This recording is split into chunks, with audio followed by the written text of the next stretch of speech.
back to Vendor Talk. I'm your host, Keri, with Timeless Rose Events, and today I have a very special guest with me. She just so happens to be my best friend.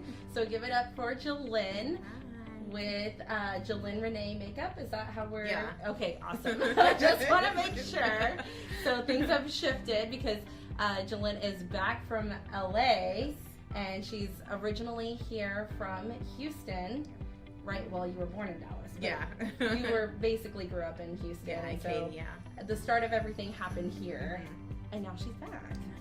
So that's really exciting for me because, you know, we always need makeup artists and stuff like that for bridal work. And so let's get into that. Let's talk about how did all of this get started for you? Because I grew up with you and you weren't really into makeup, and then all of a sudden you're a makeup artist. I was not. I was like, I didn't know how to do my makeup. I didn't like doing makeup, didn't know how to buy it. And I would say when YouTube came out, that's really kind of what sparked my interest, is like right when YouTube launched and they started doing makeup tutorials, and I'd watch all that stuff and I got really interested in it. And I moved to New Orleans at that period of time, and I like up and left. Yeah, that's right. I up and moved to New Orleans to figure things out, and like shortly after that move, I looked into makeup designery in Burbank, and I really loved the school. It was definitely the makeup that I wanted to learn how to do because I wanted to be taught professionally. I didn't want to just do YouTube. Just do YouTube because I was like, I don't want to learn from there, and it was just like people enjoying doing makeup. So I went to the school. I did like a whole tour and everything. And, I started going there, and I was there for about 4 months. And I did like media makeup, so I learned how to do the basics of makeup and what that looked like, and doing a little bit of hair on set. And then I learned how to do character makeup, so I can do prosthetic and burns and scars and all that stuff. And Special effects stuff. Yeah, so I did learn how to do all that, and then I came back to Houston like a little while later after all that, and just kind of grew from there. Just took off a little bit. It's definitely been interesting being someone that knows you personally, watching you grow, because I mean, I did your makeup for prom. Yeah. You're like, not too much, I don't want to go get it done, blah, blah, blah. Because back then, you know, it was like everyone would go to MAC and they would have the smoky eye. Like, that was really in, and you were like, I don't want that much makeup on my face. And so, I think we ended up at like Estee Lauder too at one point. Yeah, for sure. And so it's like, it's just it's so cool to see and watch you like grow from, I don't really like that stuff, too. I'm a professional now, so, which totally all different. Of your work is like so gorgeous, and it's so much fun to like watch you, and then I got my makeup done. Yeah, so if you want to know what my work looks like, it looks like this. So, and I really like the look that you did, because this is, to me, I feel like it falls under the category of bridal look too. Monochromatic is like really in right now, and a lot of brides are doing more, you know, having more fun with their makeup and stuff, but it still doesn't clash with like the camera and stuff. Absolutely. So give us a little bit of expertise background with that, and how does that work? Because, you know, obviously you don't have to hire a makeup artist, but why would you want to, especially if you're going to have professional photographers there? Yeah. I would definitely recommend getting an artist, because they're going to know what to look for as far as like facial features. Like if you just have your friend doing your makeup, they learn things off of like YouTube and Instagram, which is fine, but some people don't think about facial features and like you know, someone's face is more oval, or they're more heart-shaped, or they're more round, and like all these different things, and everyone wants to just highlight and contour. But you end up highlighting and contouring the wrong ways, and it will either make your face look wider in areas that you don't want it to look wider in, and most, like, the average person doesn't think about those things. So it would be good to have a professional do those things for you. And as far as like cleanliness as well, because I mean, if you know what you're doing, you definitely keep your kit clean. The person that's applying your makeup is going to be very cautious of not having cross-contamination and things of that nature. Whereas if you just have your friend doing your makeup and they're using some of their stuff, like, you know, you're a teenager, you know, your friends, you just put your own, like, your mascara or your lip gloss, and it's just like, you don't think about those things, and I'm like, well, you don't know what your friend may or may not have. Or you don't want to come down later down the line, you got a sore. With everything that's going on right now. I mean, right now is super crazy, so it's like you have to be extra careful. I'm already anal anyway, and you know this. I'm just I'm very neat and tidy and cleanly. like that's just how I am. But Right. especially with what's going on now, like when COVID happened, I actually broke down my kit and I sprayed everything. Like I wasn't working anyway, but I wanted to just have it ready to go. So I just took everything out, cleaned it all down, wiped everything down so that I knew that, hey, once I do go back to work, one, I don't have to worry about it, so it's all done. But now it's all clean and sanitized, and I just make sure I do that in between each client. Not even just doing the standard procedures, but even going beyond that, like spraying down like that physical product itself. Like it's covered, but I'm spraying the container. Because like my hand's touching it, or someone else is touching it. And well, I've gotten to experience it myself back to back now since you've been back. One, because we did the styled shoot on Sunday, and then today, and I've noticed like you are very much how do I want to say this, like you repeat your steps, and I really appreciate that you know, you use different wands, you know, you're not like cross-contaminating like you said, and then you're spraying and disinfecting as you go. And I noticed that you have to be a real professional, because it's not taking you longer to do the makeup to add that. Yeah, it doesn't. So, yeah. And it's a force of habit at this point. I've been doing this stuff for 10 years, and they're gonna guess our age. Yeah, it's gonna be 10 years, and I actually started at Mud in July.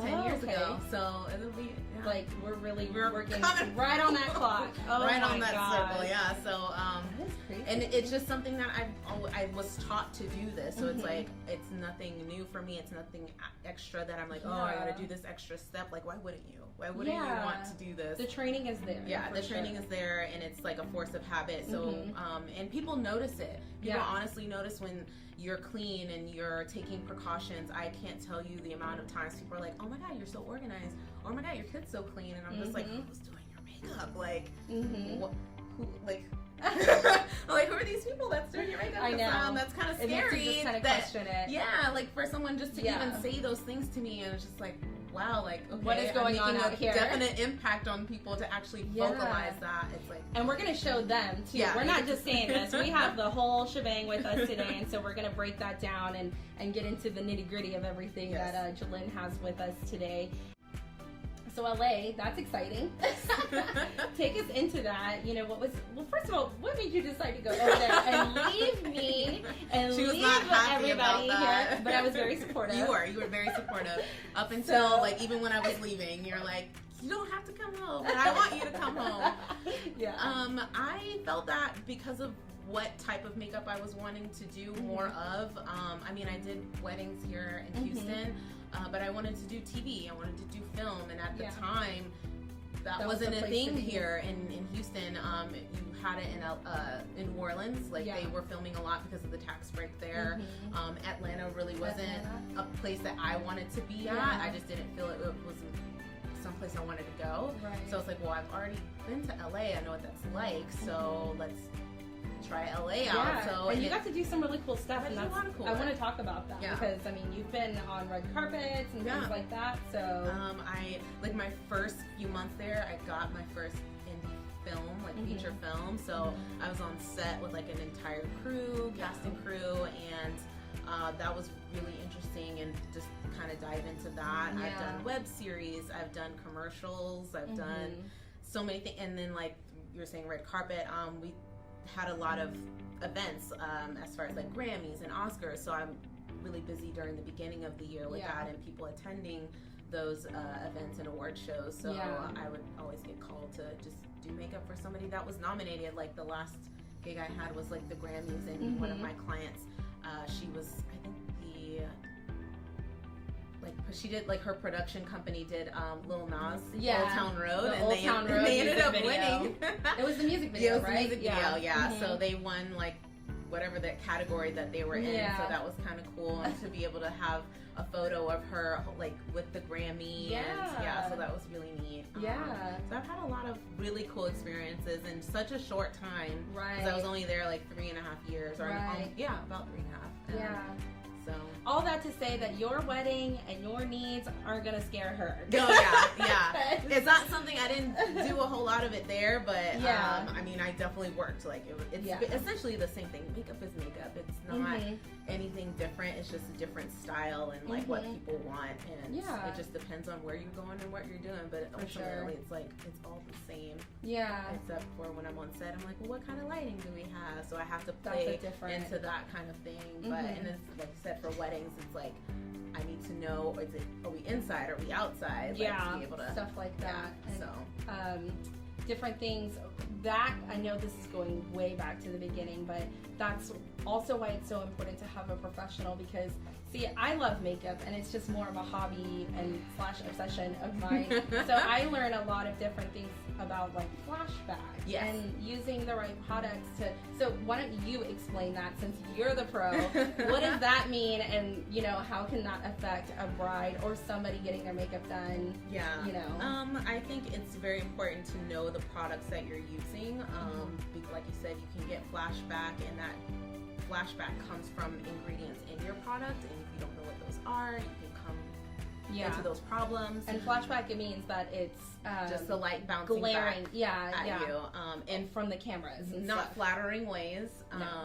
So you definitely want to be aware. So that of heavy things. Contour that you're doing is really showing up in your photos. And that's like when I go on set for things, I like to know what kind of lighting situation. Is it overhead lighting? Is it you know, going to be straight on? Is it going to be bright? Like what are we doing here? So that definitely affects what I'm doing. And I like to see what's happening on set too. So when I do makeup, I'm on set. I don't disappear when like when it's done. Oh yeah, I noticed that too. Like even though we were just doing a styled shoot, you know, and for a lot of you guys that don't know or understand how that works, styled shoots are trade work. So we're all just coming together, like nobody's getting paid, like we're just coming together and making something happen, so that way we can advertise and use for our portfolios and stuff. So we are coming all the way from Katie all the way over to Alvin to do our shoot, and you were just like on top of everything. And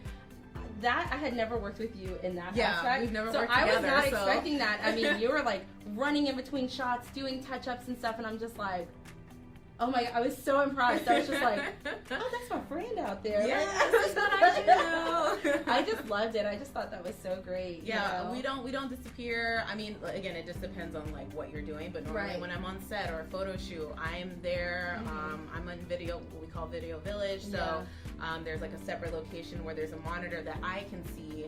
So if something like a little hair is sticking up, I'm running out there and I'm like, stepping in, and then they know that I'm coming out there to fix something. But for bridal and for weddings, this is just like everything that you're doing is in preparation to make sure that that you most of that doesn't happen.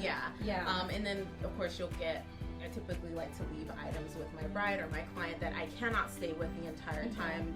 You know, if they don't want to pay me to be there for the entire time of the event, it's like, okay, I'm going to give you some things that hopefully will combat any situation that'll happen, like, you know, touch your lip or you get a little shiny, like things like that nature. So I definitely think ahead of those things. Okay. Well, that's really neat. I mean, I think it's always interesting, especially when your background, I mean, you're so diverse and stuff, but obviously like weddings and bridal is such a hot commodity here, and it's so important to have good makeup artists and professional makeup artists. One, because the heat is so disrespectful, and it does not matter what time of year it is. It doesn't. And everybody wants to have an outside wedding, which is fantastic. I love a good outside wedding, but you know, you have to have the right products and apply it the right way in order for it to stay in this heat and humidity. And I learned that real quick when starting off in Houston, and I would get a lot of underwater shoots, and I had to like learn the products to use underwater that was going to stand up. So I was like, well, that matches to Houston, because it's like we're in water out here all day. We're on land though. Goodness gracious. Yeah, you definitely have to know what products to use and what environment. So definitely take account in that, which I did today, because I'm like, well, it's humid here, but I also know that we're going to be on set, but I don't want you melting, but I want you to feel pretty and all these things. And so you have to think about all of these things. But for the normal person, it's a lot. And for me, it's like, okay, this is what I'm being handed to. Now I know how to handle that. And then sometimes things happen, and you figure it out. Yeah, You know? I love that. Figure it out. So I love that you're back. I'm really excited to do more work too. with you, as much as I can. Yes, you yes, know, yes. and stuff, and get you rolling as well. So I'm really excited about that. You're based out of Katy, but you can travel. I'll travel wherever. I mean, if it's in LA, if it's in New Orleans, if it's in Atlanta, if it's in New York. Like, I have a client in New York who's like waiting for me to get back to New York. She's like, whenever you come back, I have to work with you, because she works with Amazon Fashion. Oh, so she's okay. like, I have things going on, so maybe if there is a New York Fashion Week, I will be out there I know. for New York Fashion Everything Week. is so crazy right now, Yeah. but I'm very happy that you're back. Obviously, and like I'm sorry that you had to cut your time short in LA, but Yeah. I am very happy that you're back for several reasons. But how do people get in touch with you? Where do they find you? After we'll do this part, and then we'll get into the kit and show everybody all your good stuff. But how do people get in touch with you? They can get in touch with me on Instagram. My tag name is Makeup Jillyne. Well, you don't have to spell that. All one word. It's MAKEUP Makeup Jillyne, JILLYNE. My name. You can also, there's like a link to my website there, as well as like my email, which is makeupjillyne@gmail.com. Yeah. I don't think I have a Facebook. No, I don't Yeah, I was think like, I so don't have a either. Facebook, but at my website, Yeah. on like Instagram, I think because everyone goes on there, that's like the main place to go, because then I have links to different places to get a hold of me, and they can always reach out to you. Yeah, you're one of my preferred vendors. So you can also go to timelessroseevents.com and go under the preferred vendors tab, and then you will see makeup.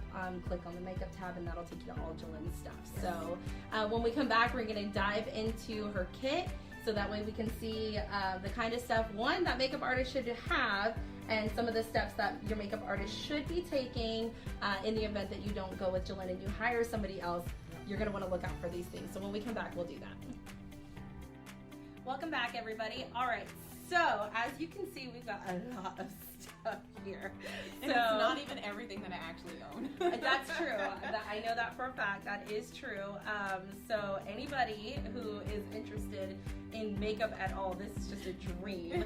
So let's talk about this stuff. I want to talk about, first thing, when you open up a makeup kit, what should they be looking out for? What are some of the things that would you say are the difference between like a professional and someone who's maybe not quite like there yet? I mean, everybody's kit looks different. I would honestly say just like at least have it be kind of organized and at least clean. Like I have like little makeup stains here and there, and it's just stuff that I can't honestly get out, and it just happens.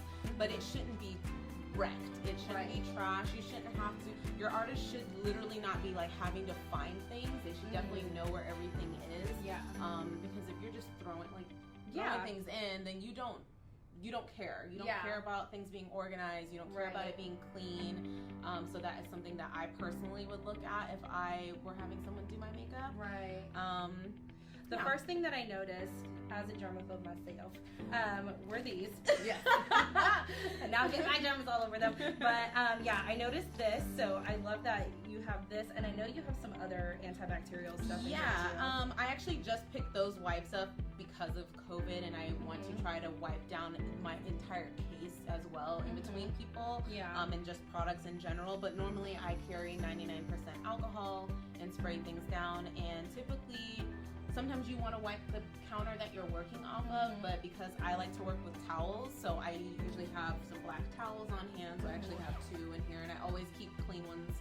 So I'll lay this down and then I'll put my kit on top of it, so when I don't ruin anyone's furniture, because I work right out of my rolling bag, and so I won't mess anything up, and then as well as like just not getting things dirty and contaminating anything, because I don't know what that surface is going to be like. So then once I throw that away, or I wash them, so I have like this towel. So let's talk about some of your higher end products, because a lot of people don't really understand pricing for makeup artists. They're just like, I'm just getting my makeup done. Like, why is it so expensive? Yes. But obviously we're using products, but you're using products that are going to last, that are really, really good for you. So I want to talk about some of your higher end stuff and some of the stuff that you feel like you use a lot of. Okay. That, I guess some of my more expensive stuff would be like some Marc Jacobs, like highlighter in here, my Tom Ford highlighters.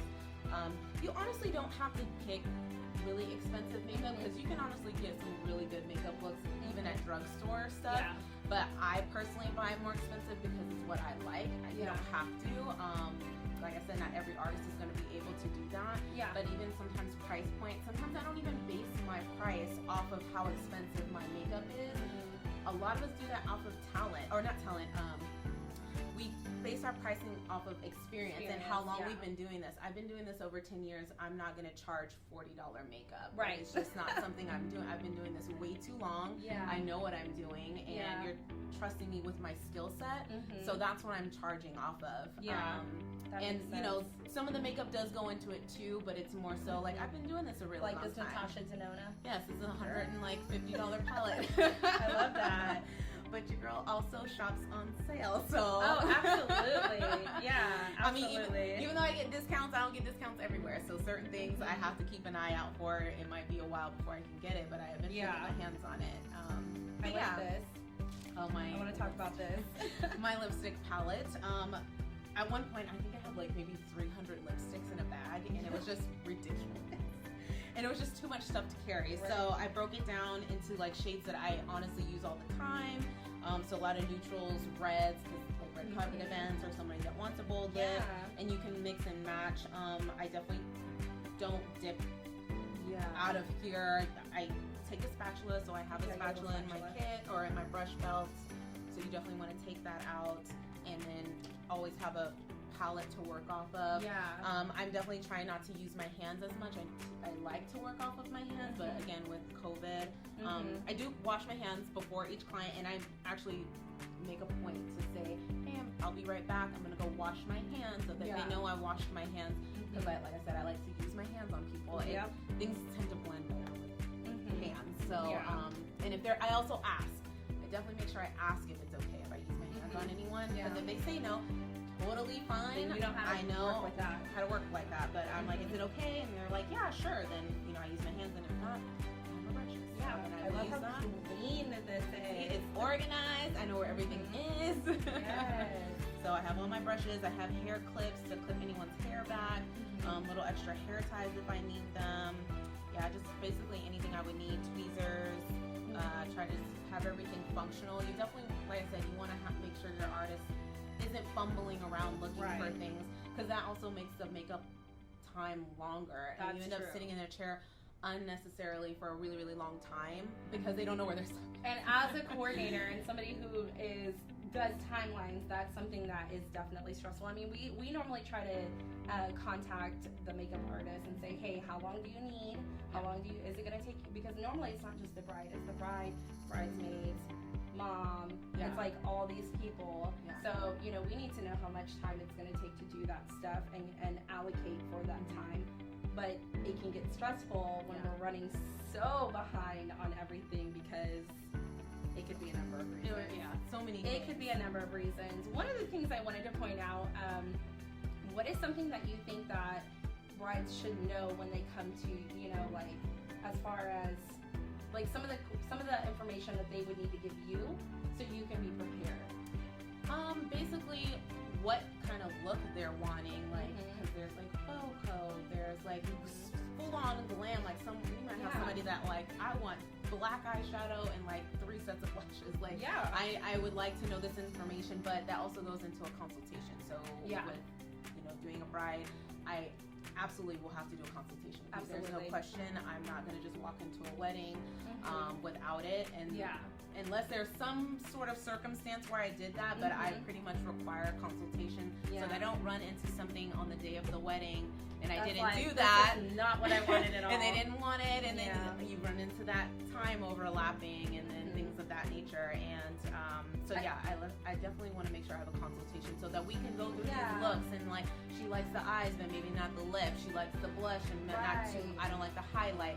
So then these things I'll know for the day of, and it goes that much quicker, and you don't run into these hiccups. And if you do, you'll be able to kind of ask your bridesmaids what they want as well. Or if you as a bride are very particular, tell your bridesmaids too, hey, I want you guys to pretty much have like the same kind of look or something like that. That's gonna make it a lot easier on your makeup artist if you bring an assistant, if they have somebody with them or something like that, to make sure that we're cutting down on the time too, because I noticed there's been a few times where we've been and the bridesmaid just didn't like what was happening, or I don't know. And so we weren't waiting on the bride. We weren't waiting on anybody else. We were waiting on one bridesmaid that was just like, redo this. And it's like, we don't have time for that, you know, but it's understandable. They're paying for a service too, so I understand that. But I typically ask the bride, how do you want your bridesmaids to look? Do you want them to all look, like you said, all look the same? Or she'll tell me, yes, they have to look this. I don't care what they say. And I'm like, all right, that's what goes, because it's her wedding, it's her day. Right. And if she says, well, I don't really care, just as long as they look nice and comfortable, then I will ask the bridesmaids, okay, well, what do you want? Like, this is kind of what the bride is wanting, but she's kind of giving you guys a little bit more of a leeway in how you want to look. So then I'll use that. Which is perfectly fine. And if you're, everybody does it differently. Some brides they pay for all their bridesmaids to get done. Some of the bridesmaids have to pay for themselves, but you definitely want to be conscientious of what's going on in your surroundings, because you don't want to have this glam red carpet look and you're like and you're just part of the party, you know, right? You're kind of like outshining the bride a little bit. So, but I think it's good to have an idea of what it is that you're looking for and what's going to look good on photographs too. Right. So, and whether or not it's inside, outside, there's a lot of things that you have to take into consideration. Going from outside to inside, like those kinds of things. So so that's good information, and then of course location. Yes. So that way you can build that into your price and stuff too.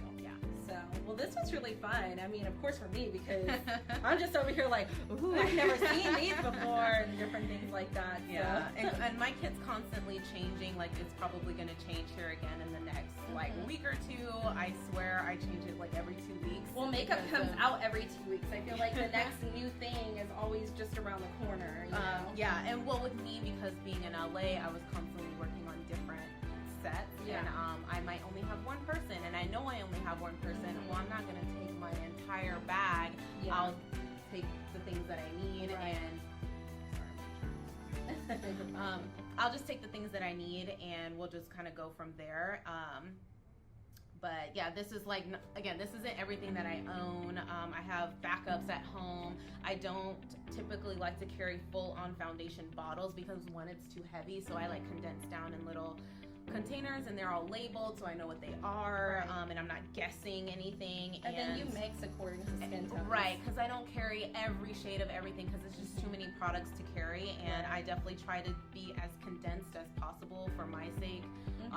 If anybody cares and wants to know makeup stuff, being in LA, and I would take the bus and the train, and and I don't want to carry like a 100-pound kit. Like I just don't want to carry it. It's too much stuff to carry, especially I have 6 clients in a day.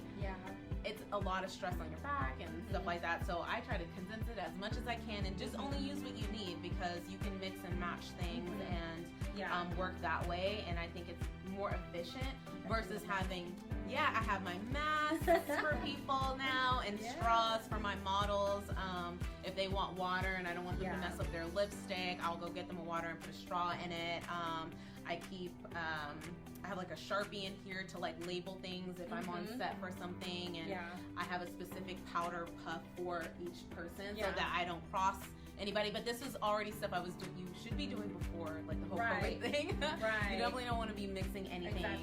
Brushes I would keep separate from any other person. The things like the mask and the extra sanitary wipes is just kind of the this is an extra precaution, for everyone. So I do wear a mask when I'm with a client now. Oh yeah, you're so close, like very close.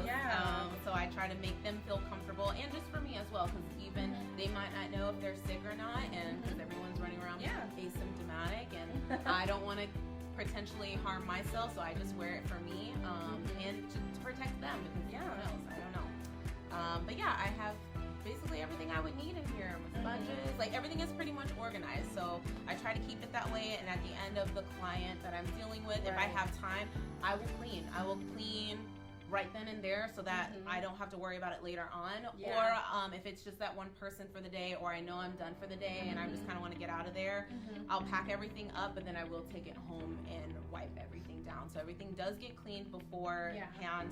I also keep a little trash bag too, so I'm not running around leaving trash everywhere, because people will like take napkins and they'll just like throw it and on their kit. But I have I use little doggy Oh, the little baggies. poopy bags. Yeah, this one's actually like for a trash can, but I do have like doggy baggies that I like will throw in, or you can also use trash grocery bags. Grocery bags, yeah. So I would used to do that too, and I would tie it to my makeup chair so that way I would throw it in there. Nice. So there's little things you learn along the way, and other artists that I see, and I'm just like, that's a really good trick. I'm gonna use that. So certain things help. And like you said, everybody's different, but I just wanted to give everybody a good idea of what a professional kit looks like, and maybe some of the things that they should look for. Definitely should have like.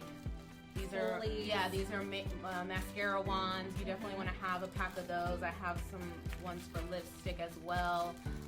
Little lip applicators. Yes. I do have like a lip brush that I use sometimes, but again, that gets used for that one person. Right. And mascara, I don't ever dip in the tube. I was just gonna say, if your artist is going like this. Yeah, no, that is yours now. If it's new, that is your lip product at that point. Definitely don't do that. I do have like these little mascaras that I purchased, and I can give them to the client, and I will let them know. It's like, this one you can have because it's a little mini, so they will keep those items, or a little lipstick or something like that. And what I was mentioning too about, so they have like a little kit. I have one as well in here. I think I already have one pre-packed.